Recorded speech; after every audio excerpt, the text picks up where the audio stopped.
Philadelphia, a city of brotherly love where peace hums by day, but darkness waits just beyond the streetlights. A furniture driver shot dead on Watt Street. A lover buried in a shallow grave. A woman gunned down in her own home. And a young entrepreneur killed mid-celebration. Years later, justice locks the guilty away for decades, but behind every verdict lies the same truth: the dead never leave, they only whisper louder. And this is Inside Philadelphia's Darkest Black Killers, Shocking Murders and True Crime Documentary, Part 2. Welcome back to Justice Reversed, where real crimes meet real justice. Number 1. Michael Blackston. A quiet Philadelphia street would become the starting point of an investigation that uncovered a decade of calculated violence and buried truth. In December 2011, a 36-year-old furniture delivery driver named Kevin Drinks was sitting inside his truck on Watt Street when multiple shots ended his life. At first glance, the killing seemed senseless, but detectives would later discover it was a targeted execution. Inside a state prison, inmate Chad Reynolds had ordered the hit, believing Drinks was a witness set to testify against him in another murder trial. The plan was carried out by three men on the outside: Michael Blackston, Samaj Armstead, and Rashawn Combs, who spent hours following Drinks through North Philadelphia before striking. Blackston fired the fatal shot using a revolver designed to leave no shell casings, and the men vanished. With little evidence, the case quickly went cold, joining a growing list of unsolved Philadelphia homicides. Over the next several years, the city saw a string of killings that seemed unrelated. 5 young men, Salim Garland, Gary Wilson, Kristen Freeman, Brandon Vincent, and Michael Couzette, were shot to death between 2011 and 2017. All were killed at close range, all left behind minimal physical evidence, and all cases lacked witnesses willing to come forward. The investigation into Drinks' murder remained unsolved until 2018, when Philadelphia police detective John Verrecchio decided to revisit the file. By then, Michael Blackston was already serving time on an unrelated gun charge. Reviewing hundreds of recorded jail calls between Reynolds and his associates, Verrecchio discovered coded discussions about taking care of a problem witness. Detectives began piecing together the evidence. Using advanced cell site analysis, they traced the suspects' phones across North Philadelphia, matching their movements to Drinks' delivery route on the day of the killing. Ballistic testing confirmed the use of the same revolver design in several of the other homicides. The link grew stronger when data from phone records, call logs, and surveillance footage placed the same small network of men in proximity to multiple murder scenes. By 2019, investigators realized that what had seemed like separate crimes were connected through a single thread: Michael Blackston. That November, a Philadelphia County grand jury indicted Blackston on 6 counts of murder and charged Reynolds, Armstead, and Combs in the Drinks case. Prosecutors argued that the group had carried out a campaign of violence driven by witness intimidation and retaliation. Detectives described the work as assembling a puzzle whose pieces had been hidden for nearly 10 years, using technology that had not existed when the first shots were fired.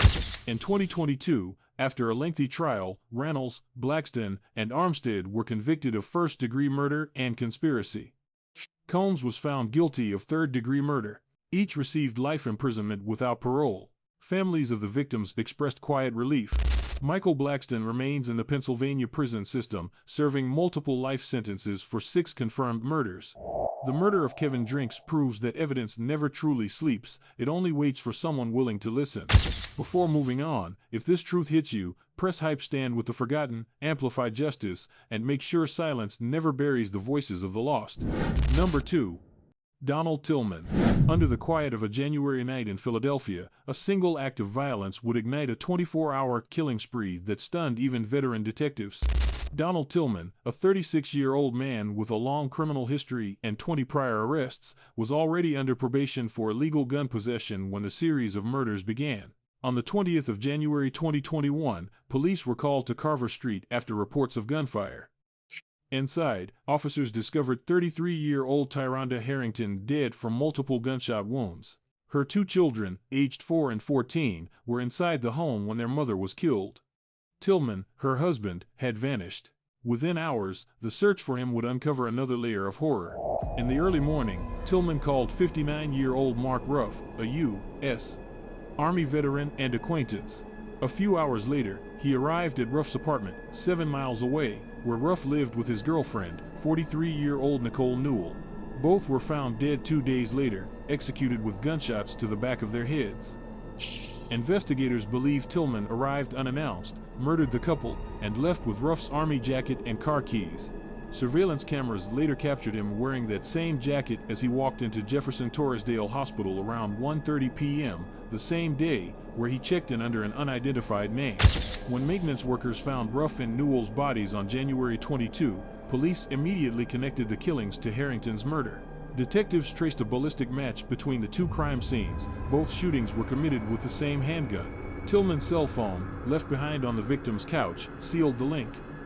Surveillance video further placed him near both murder scenes, discarding Ruff's car keys into a dumpster on his route to the hospital.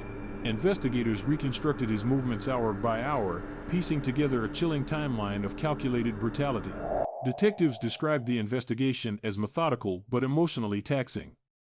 Tillman had left a visible trail, digital data, physical evidence, and stolen items, all confirming his responsibility. When police identified him on January 26, he was already hospitalized, and officers took him into custody without resistance. The district attorney's office charged him with 3 counts of murder, attempted murder, burglary, reckless endangerment, and multiple related felonies. Prosecutors said the same gun connected all 3 killings and that Tillman had shot his wife in front of her children before traveling across the city to continue his spree.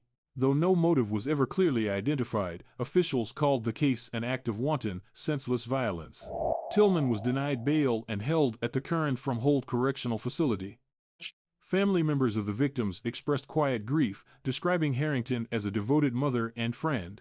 District Attorney Larry Krasner used the case to urge tighter firearm restrictions, pointing out that a convicted felon under probation could still access a deadly weapon with ease. Donald Tillman remains in custody awaiting further proceedings, his name now tied to one of Philadelphia's most harrowing domestic murder cases. The violence he left behind serves as a haunting reminder that even within familiar walls, danger can strike without warning. Number 3. Geovanni Otero. A quiet Halloween night in Philadelphia would set off a manhunt that stretched across state lines and gripped the city for months. On the 31st of October 2024, 29-year-old Melody Rivera was last seen with her ex-boyfriend, Geovanni Otero, in the 900 block of Sanger Street. Within days, she was missing, and by November 7, police discovered her body buried in a shallow grave inside Fox Chase Park. She had been bludgeoned to death. Investigators quickly focused on Otero, a 29-year-old with a criminal history dating back to adolescence.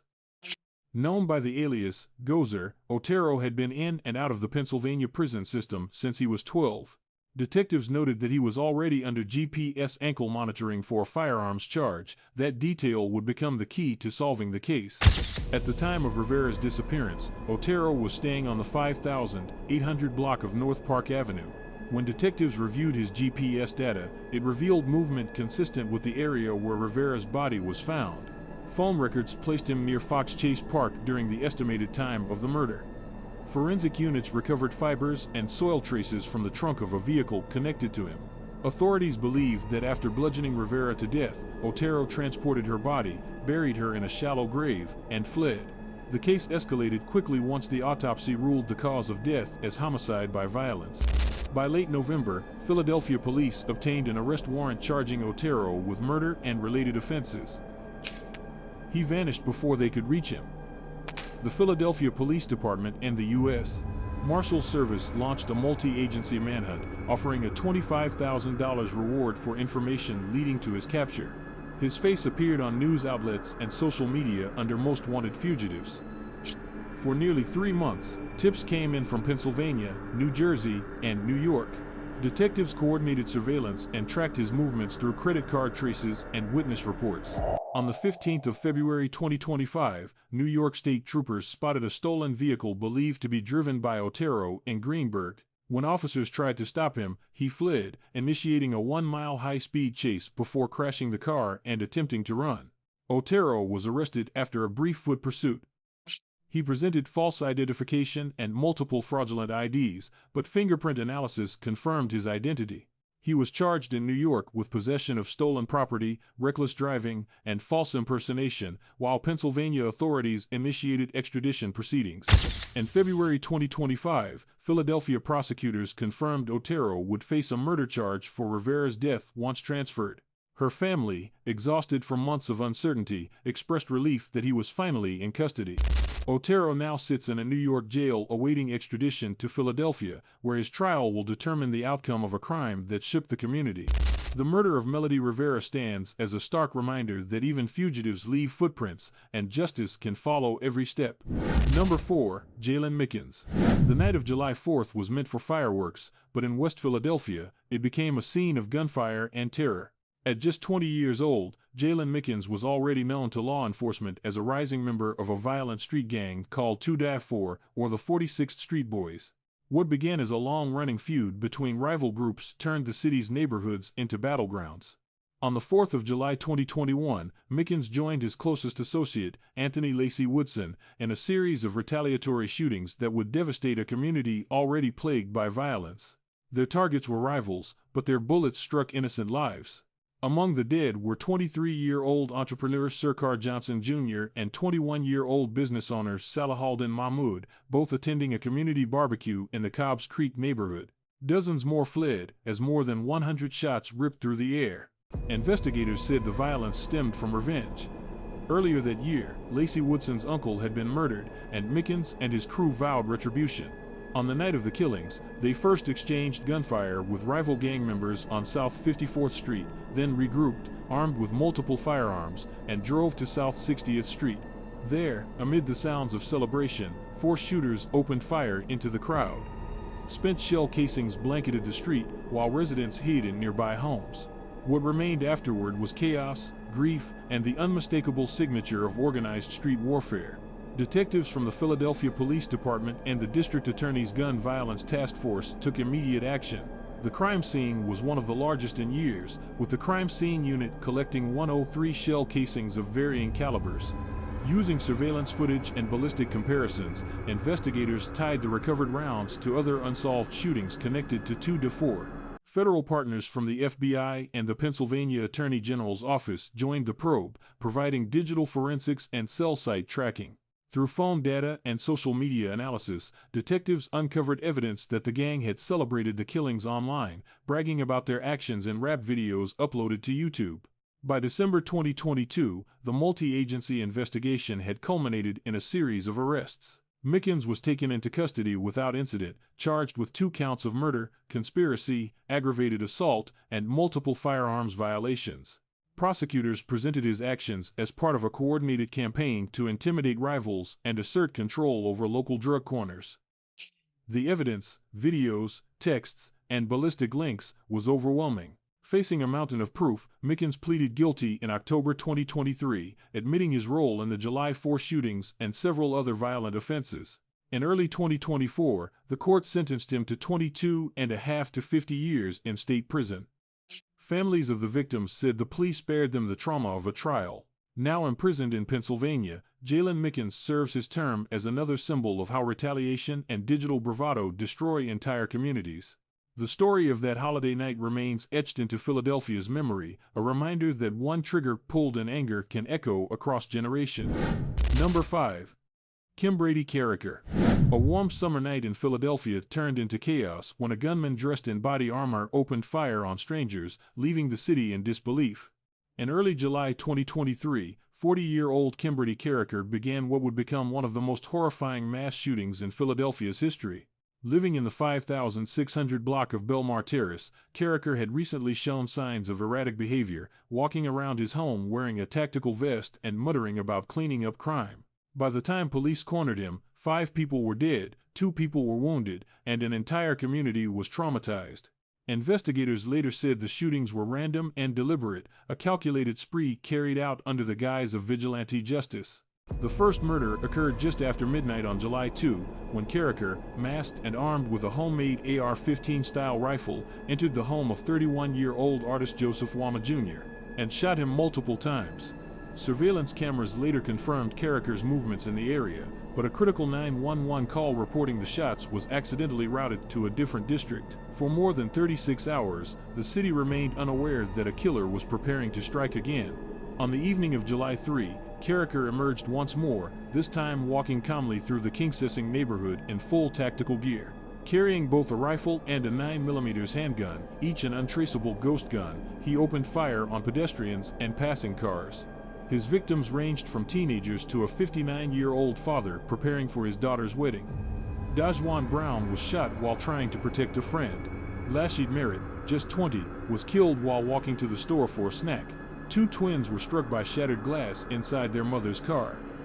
By the time the shooting stopped, over 50 rounds had been fired into the night air. Philadelphia police responded within minutes after multiple residents called 911. Body camera footage and neighborhood surveillance helped track Carriker's movements down 56th Street and Chester Avenue, where he was seen scanning police radio traffic with a handheld device. Officers found him hiding in an alley on Fraser Street, still wearing his bulletproof vest and armed with both weapons. He surrendered without resistance, reportedly telling officers he was helping clean up the community. Forensic teams recovered shell casings and digital evidence linking him to all 5 murders. A search of his home revealed a handwritten will dated the 23rd of June 2023, showing he had premeditated his actions. Investigators also uncovered social media posts expressing anger toward local crime and frustration with government authority, suggesting a self-justified mission to act as a vigilante.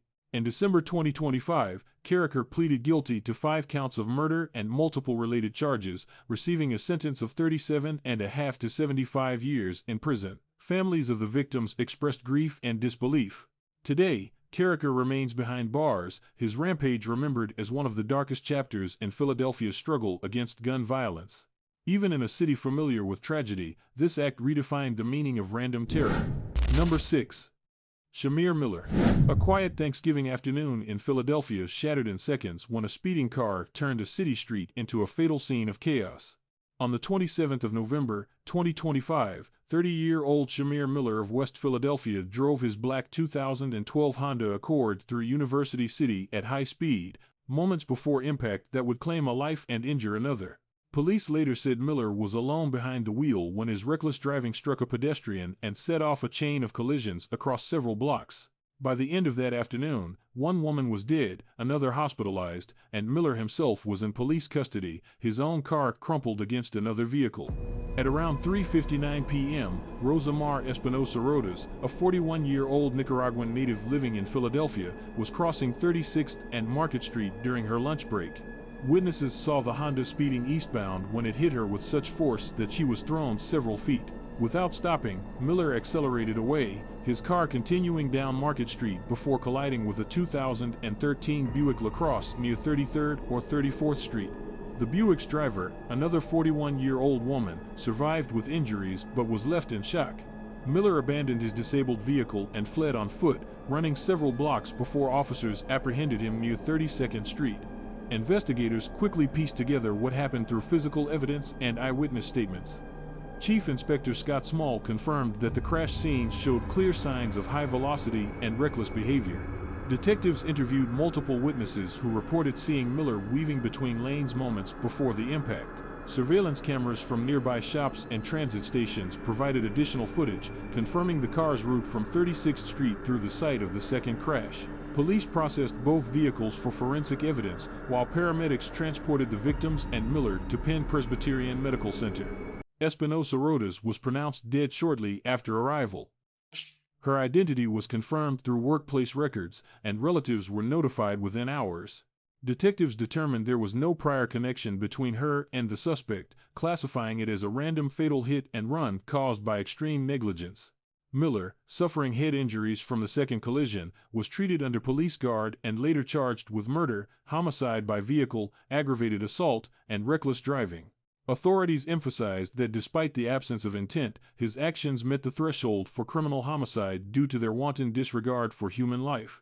Prosecutors said Miller would remain in custody as he awaited formal arraignment, while the court ordered further toxicology testing and crash reconstruction analysis.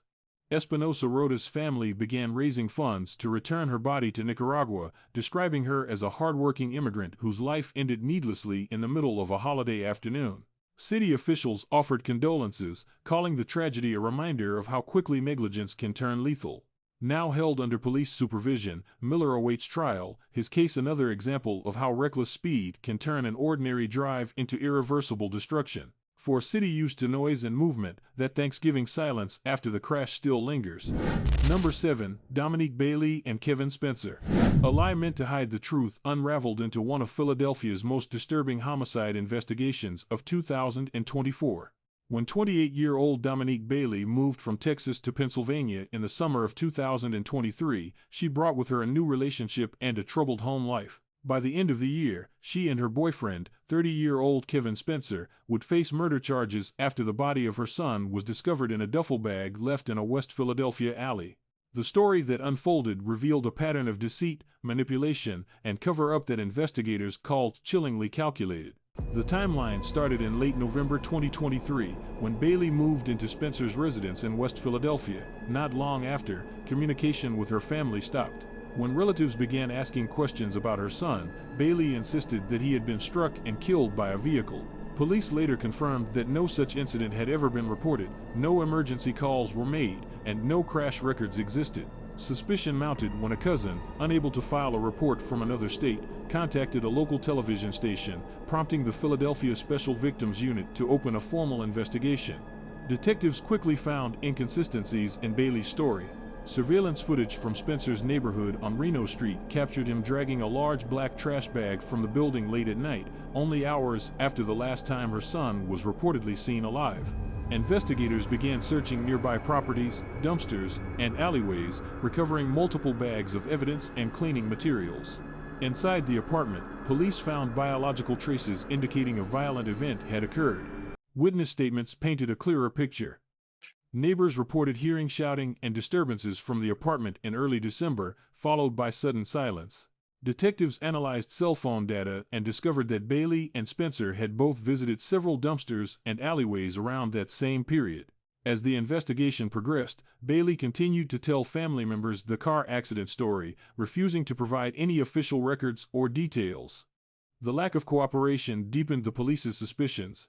Bailey was taken in for questioning on the 4th of January 2024, and Spencer was arrested the following day during a search of the residence. According to investigators, both offered conflicting accounts, each blaming the other for the fatal injuries, but forensic evidence tied both to the crime and to the disposal of the body. For over 2 months, the boys' whereabouts remained unknown until sanitation workers discovered a duffel bag in a West Philadelphia alley on March 18. DNA testing confirmed the remains as Bailey's son, finally resolving the months-long mystery. Both defendants were charged with murder, abuse of a corpse, false reporting, and related offenses. Spencer faced additional charges for conspiracy and tampering with evidence. Prosecutors described the crime as deliberate and heartless, citing the fabricated story and concealment efforts as evidence of intent. Bailey and Spencer remain in custody without bail, awaiting trial. In the end, the case stands as a chilling example of how lies can delay justice, but never erase it. Number 8. Tyrone Garcell Tunnel. A shoplifting incident at a busy Philadelphia Macy's spiraled into chaos, ending in tragedy within just 15 minutes. On the 4th of December 2023, police say 30-year-old Tyrone Garcell Tunnell entered the Macy's on Market Street, attempting to steal several hats. Security guards intervened, retrieved the items, and escorted him from the store. What seemed like a routine case of retail theft took a horrifying turn 15 minutes later, when Tunnell returned armed with a knife and launched a fatal assault on the guards who had stopped him. Surveillance footage and witness accounts later revealed how quickly the violence unfolded. Around 11 a.m., shoppers were browsing the store's lower level when Tunnell approached Eric Harrison, one of the security officers who had confronted him earlier. Without warning, he stabbed Harrison once in the neck before turning on another guard, Christian Mitchell, who had rushed to help. Mitchell sustained deep cuts to the face and arm before Tunnell fled the scene. Police say the suspect ran through the crowded store, exited onto Market Street, and boarded a nearby SEPTA train.